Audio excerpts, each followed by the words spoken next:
That's why I always be. Do you notice if you search, you will see the rate at which knowledge increases. Yeah. Unbelievable. I think knowledge doubles now at the rate of 12 hours. That's mind-boggling.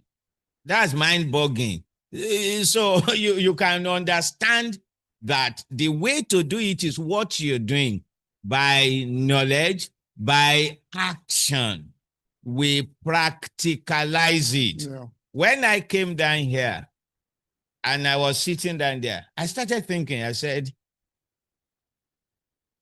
how was Pastor able to reproduce that stage here? So I was saying that, no, this is not the exact one that was there.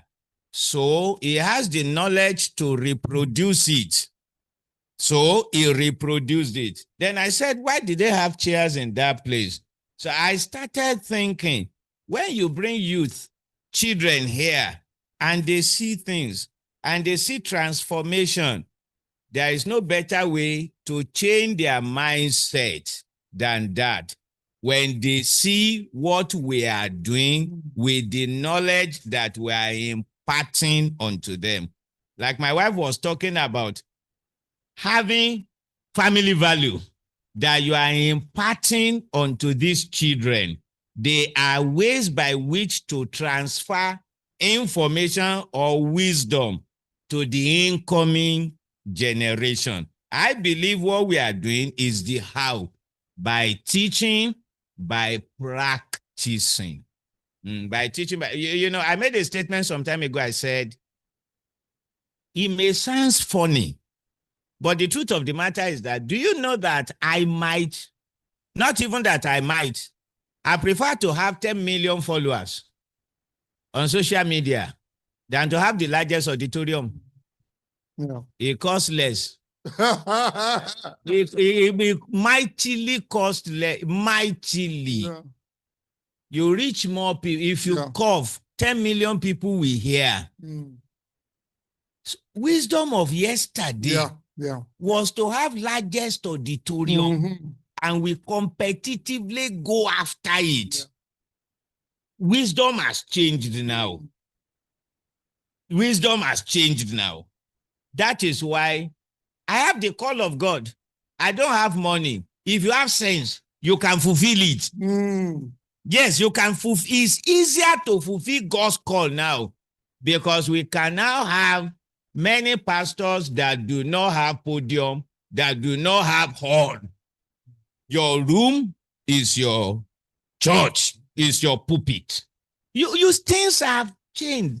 So we need to understand what is going on now. The definition of wisdom now is different from that of yesterday. I had a meeting yesterday for people that are seeking for the fruit of the womb online. And I was really asking myself, was this possible some time ago? I said, if you are trusting God for the fruit of the womb, get in touch with me. I'll be having a weekly meeting, ministration to us. And I was able to get 195 people. So I said, how long will it take to get 195 people that are seeking for the fruit of the womb? Physically. You know that will take almost forever. And that's the first meeting. Wow. So you can imagine how they will be multiplying. And all I did was to be at home, 40 minutes, minister to them. And the only thing I told them yesterday was, don't worry. If you think we are here to pray, no, you are missing it. So I sent article to them, the sin of worrying. Everybody must read it against. One of them said to me, reply and say, Pastor, I will never worry in my life again. Yeah. I explained to them how to handle problem of mother-in-law. Everybody talking, your coursemate, your classmate, they are bringing children to church, the usher, asking you how to handle such a thing. That's what we first use the first 1 month for. Because get yourself mentally right. That is the beginning. And I was just so happy. And I was so happy because it's so easy to bless humanity now. That is present day wisdom. We couldn't do that some time ago. Let me add something. If you remember when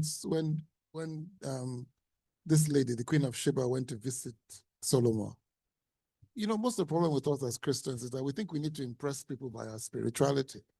The Bible says that what impressed people, what impressed that woman, was the clothes the servants were wearing, the plate that they were using to eat, the way he organized his kingdom. Sometimes if you miss these things, you think that you always have to be spiritual, lay hands, you know what I mean? Do some assaulting, pray and all that. Sometimes the way you arrange your bedroom, your sitting room, your toilet, or the way you even look after your car can make a difference in your office. But when we limit wisdom to spiritual things alone, then we don't get the full benefits of it. Ma, please let's hear from you, Timo. Forward, Randall. Let's hear from you. Okay, thank you very much. Actually, my husband has said everything.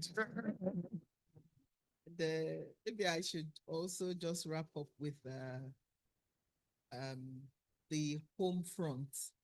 You know, if we want, like you said, we want the next generation to be impactful, to be able to do certain things in the society. It has to start with us. What do they see us do? Even in our homes. I know there's one tradition we had in those days before we became empty nesters. On Christmas Day, we just go out and we are giving out clothes, we package food, and we give to the needy in the morning, on Christmas morning. Our will just take all of us out with the children and anybody that is in the house at that time. And we go to different places. We just reach out, you know, like these people are in need and we are having so much at home. And, you know, today I see my children doing the same thing. One of our daughters told me recently that she sponsored someone to school, university, and that the person is graduating with a first class. Wow. She said, Mom, she's a Muslim. So it is from the house that you carry wealth outside. Like your boss will say, Ile Latin Keshorode. So what we are impacting into our children, not necessarily during Bible study at home. Because a lot of us Christians, we feel like is when you now carry the big Bible and you say, you know, the word of Jeconiah said things. And they are seeing you doing something different. Yeah. So training up a child, Bible says train up a child in the way he should go. When he's old, he will not depart from it. It is with what we do in our homes, what we do in our relationship. In fact, your relationship with your spouse is one of the greatest impacts upon your children, whether you like it or not. The way you show the love of God to one another, the way you show maybe to people at home living with you who are seemingly less privileged. I personally don't see any of my children now that will be shouting at maybe a support staff, like driver, like house. No, they won't do it. But when you practice some of those things, your children will grow up and pick it up. So if we really want the future for me, the future of wisdom now, when it is the next generation, and what you are impacting into this next generation when they are young now is what they are going to be doing out there. So for a Jew, I learned that there is a regimen they have to take their children through at a very tender age. They make sure they do it.